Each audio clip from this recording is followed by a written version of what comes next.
I need new music. This is the JJO Discover New Music Podcast. Madison Solid Rock 94.1 JJO and JJO Discover New Music. And joining me today, very excited, Cody.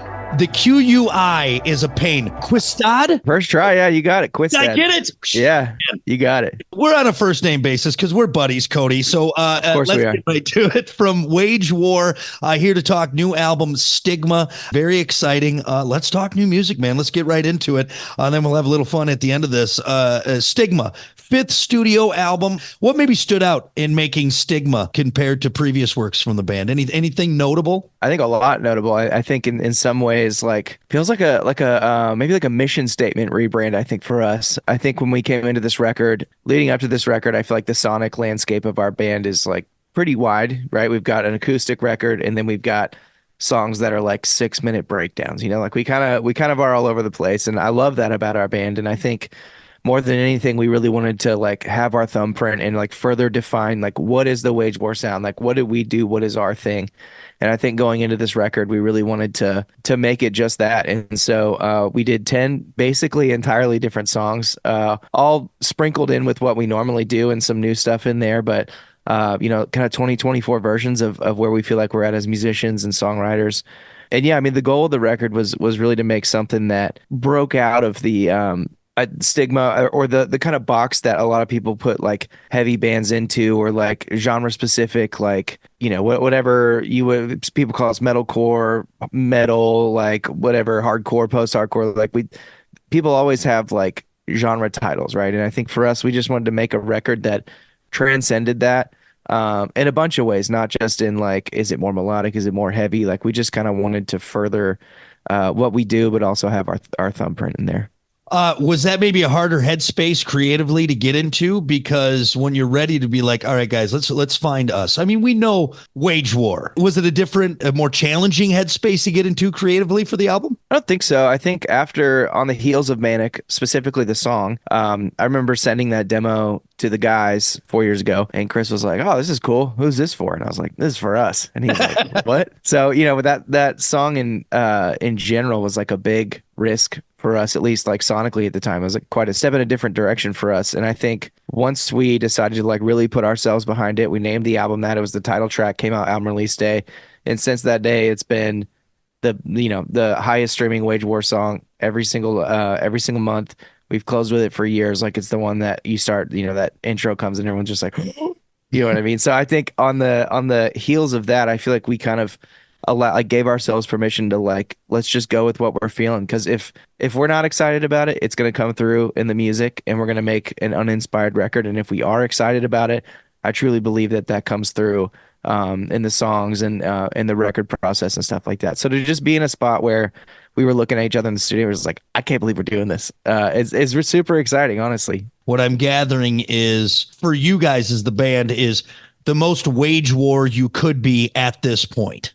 100%. That is the best way I've ever heard that said. There you go. The wagiest war Wage War could be. Yeah, 100%. Yeah, you put that in our. Yeah, we need that on the sticker that goes on the album. This is the wagiest war that Wage War could possibly wage. Yeah, if you want to quote me on that, and then like below, might have had a stroke while saying this, that would be fun. Yeah, good luck reading this. Yeah, good luck. You'll be confused. Well, and let's now talk about the tracks on there. What song really speaks to you? Do you have one that really is kind of like, oh yeah, you know, or just it really resonates with you from this latest album? Yeah, I mean, I guess Magnetic is a pretty good one, you know. It's kind of resonated differently for everyone, which I think is really cool, because it's kind of got this very general concept. You know, the concept of the song is not groundbreaking, and I realize that, but just the overall acknowledgement of like sometimes no matter what you do, you just can't seem to get away from certain people in your life. And sometimes it feels like fate, and sometimes it feels like, you know, like unfortunate circumstances or whatever. But I feel like that's something that has rung true to me throughout my life. You know what I mean? And it's showed its face in different ways, whether it's relationships or, you know, family trauma or friendships or whatever that might be. But I feel like that is to this day maybe something that I feel and hopefully most people still kind of find themselves in that situation. Yeah, I like it. I like it. I know when you're so close to everything, it's kind of hard. You don't want to feel like, oh, are the other songs going to hear that I didn't pick them like a child? But it's okay. Yeah, my 10 children. Right, there now. you go. Yeah, for now. Nick Cannon. Which, by the way, he just like insured his genitals, I think, or something like that. Crazy.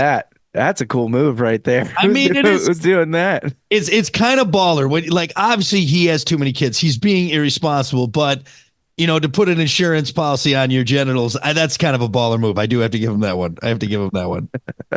Actually, new song idea for you. We'll call it Genital Insurance, and that'll be just heavy. It'll be great. Yeah, and we call it Balls to the Wall. Balls. Fantastic. I can't wait. Next album. Let's focus on this one. Yeah. Listen, rate, share, subscribe. Discover new music now at WJJO.com, in the JJO app, or wherever you get your podcasts. Brock has a new interview every Thursday evening between 6 and 7. 94.1 JJO. I need new music. This is the JJO Discover New Music Podcast. Let's talk about the band here quick too, obviously, because it leads into what I want to ask is, other than a small lineup change in 2013, it's been the same 5 guys for the last 11 years, not to mention with Seth, you, and Brighton from the beginning. How does that kind of relationship you guys have developed over a decade and then some, how does that affect and get us to where we're at with Stigma and this latest album and what you guys have worked for? Yeah, I think that's something that we pride ourselves on, and I think it comes through on stage and even the music sometimes, is we've always really prioritized our relationships with each other, and we've also been through the slums together. Did Warped Tour in a van in 2016, which I am sure I have years off of my life for. We drove ourselves 3 months of basically no sleep, no showers. Yep. Running merch, unloading the truck every morning. It was crazy. Not even that's the lowest we've been. We've just really truly been to the bottom.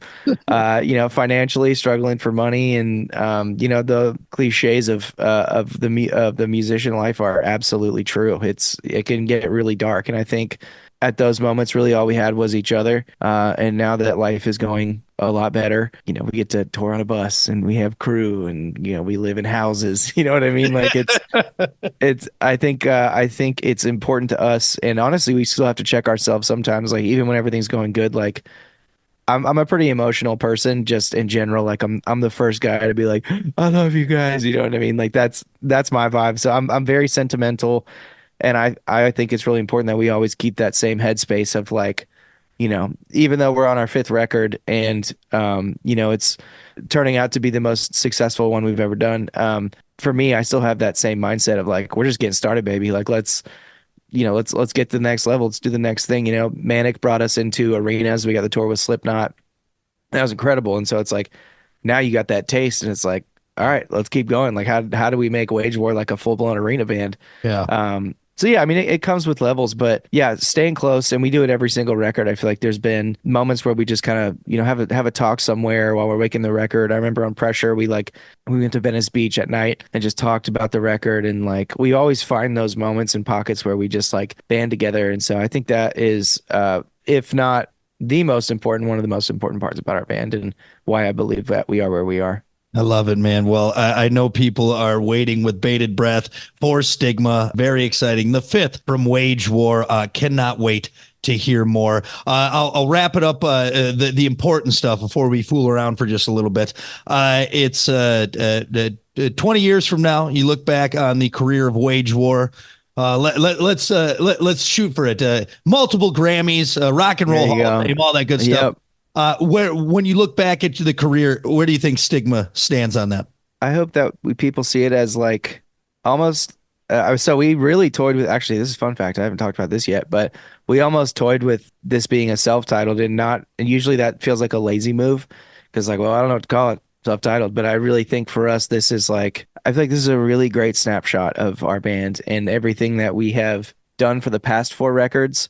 It has all of those elements plus new elements, and I think places that we want to go. And I feel when people look back at this record, I want it to be like our Black album. You know what I mean? Like people are like, man, they like really found themselves here and like really found like the groove. Like this is unapologetically Wage War. It doesn't sound like this band or this band or this band. Like this is Wage War, and this is where they really found themselves. And so I would love for that to be the legacy of Stigma. And then I hope that record 6 is even better. And I have to say that again. But for now, I feel very confident, and I hope people love this record as much as we do, because we certainly worked hard and put a lot of thought into all the pieces of it. I love it. I think we can put a seal on that. Perfectly said. Again, Stigma, June 21st, Wage War. Looking forward to hearing more from you guys, and wish you the best in the upcoming years and all that good stuff. And obviously, we're going to see plenty more of you. So this is goodbye. We'll see you later. Before I let you go, we're going to do rapid fire. I do this with everyone, and we'll get to know Cody Quistad of Wage War a little bit more. There's no wrong answers. You go with your gut. Yeah, I'm throwing fire off the mound, dude. All right, so let's kick it off easy. Baked potato or mashed potatoes? Mashed. Damp jeans or soaked socks? Damp jeans. Damp jeans. Yeah. Maybe it was, hold on, I can't remember. No, soaked jeans, damp socks. Either way, it sucks, right? Yeah, I mean, they're both terrible. I feel like you'll get chafing from the soaked jeans, but yes. Nothing's worse than every step being like, right. I can't deal with that. Would you rather see Bigfoot or the Loch Ness Monster? Bigfoot for sure. Now you're from was Osceola, Ocala. God, I was way off. Any Bigfoot site? I know you have a ton of horses down there. I think you guys got horses everywhere. Any Bigfoots that you've seen? Not specifically, but the Ocala National Forest is definitely full of some serious creatures. They've got I think they call them the rainbow people, and it's like this culty. I could be blowing this, by the way, but I'm pretty sure it's like this. People like live in the woods, and it's like weird, like cannibal type stuff. Really? I think so. So maybe Bigfoot's there. I don't know. Right. He's the leader. He's the leader. Yeah. Disco or techno? Ooh, probably techno. Techno? All right. Yeah. Would you rather fight one horse-sized duck or 100 duck-sized horses? Probably one horse-sized duck. Ducks are mean. They are. Wait, horse-sized duck or horse-sized duck? So a big-ass duck or a bunch of little tiny horses? Or not tiny. I mean, ducks aren't tiny. Yeah. Yeah, one horse-sized duck. I think I could probably hit him with the 1-2. You're a Florida boy. You've probably had to fight one. It just had to way to school one day. You know what I'm saying? Yeah. That's how I get out my front door. That's right. Damn you. Horse, get out of here. All right. Thank you for humoring me. More importantly, Cody, thank you for talking new music again. Stigma, Wage War. Go get it when it's out, and can't wait to chat more with you guys. Yeah, thank you so much, and thank you for believing in Magnetic and helping us grow this thing. Really appreciate it. Listen, rate, share, subscribe. Discover new music now at WJJO.com, in the JJO app, or wherever you get your podcasts. Brock has a new interview every Thursday evening between 6 and 7. 94.1 JJO.